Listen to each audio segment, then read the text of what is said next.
Of America. Let's play a clip from my interview with your friend Alex Jones from Monday Night Show. And I'm here to tell you, 1776 will commence again if you try to take our firearms. Doesn't matter how many lemmings you get out there on the street begging for them to have their guns taken. We will not relinquish them. Do you understand? That's why you're going to fail, and the establishment knows no matter how much propaganda, the Republic will rise again when you attempt to take our guns. What did you make of Mr. Jones's performance on that interview? Well, it seemed that you had improved your demeanor quite a bit from my own experience with you, and I congratulate you for maintaining it during that whole interview. He maintains that the main reason that Americans need to be heavily armed is because of the threat of a tyrannical regime coming from his own American government, your government, against the people. Do you believe that? That's what our founders believed, and that's what's important, because that's why we have a Second Amendment. The Second Amendment, as all of our Bill of Rights, all of our 10 amendments, are designed to limit what the federal government can do. And that includes the Second Amendment ensuring the right of the people to keep and bear arms. Right, but as you know, the Second Amendment specifically applies to a well-regulated militia.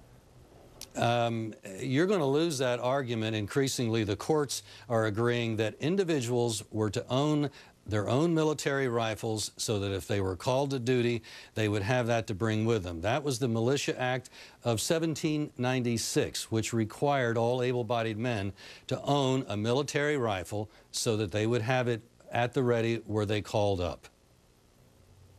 How many guns do you want in America, Mr. Pratt? That's not for me to decide. That's for individual Americans to decide. Do you think every American should have an AR-15?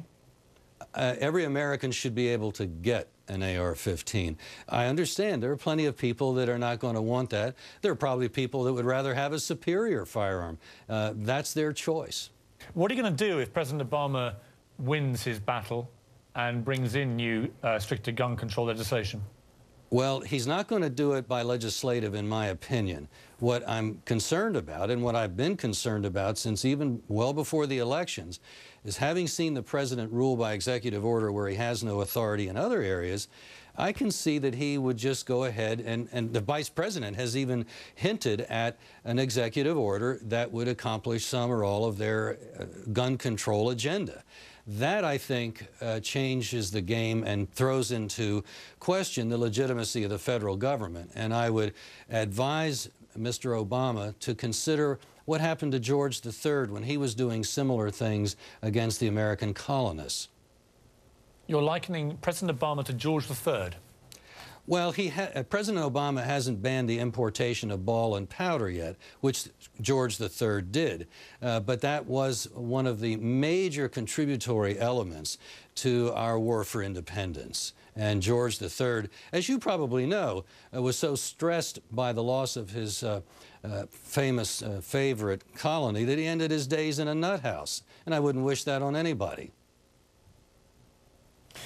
When I talk to you, Mr. Pratt, I always look for some sense of humanity from you in this debate, that you could react to something like the Sandy Hook massacre in the way that I did and many other people did. And I never see it from you. All I see is a very determined attempt to make sure the only outcome is that the gun manufacturers sell more guns and sell more ammunition, as we saw in December, record gun sales, record ammunition sales. Sir, I would ask you, where is the humanity in telling people they must be disarmed, they must be victims, they must just sit there patiently and wait their turn for a bullet? Is that humanity? Where's the humanity in doing nothing after these massacres? The humanity was being able to do nothing during the massacre. That was the lack of humanity, and that's what we're trying to rectify. And you know what? I know this will come as more lies from Larry Pratt, but it's entirely possible that the House of Representatives will approve a bill by Representative Steve Stockman to do away with the gun-free school zones. And you'd be happy with that if every school suddenly had people running around with guns, right? You're a good guesser. Yes, sir. Where are they going to put them? Well, when people carry a concealed firearm, one doesn't exactly know for sure. And the element of surprise remains with the person carrying concealed, which means that somebody contemplating doing something horrible doesn't know which person or persons might be able to arrest him, to stop him, and that's why our jurisdictions that have easy access to concealed carry firearms enjoy lower murder rates than, say, the gun control mecca of Chicago, which does better than 1 murder a day.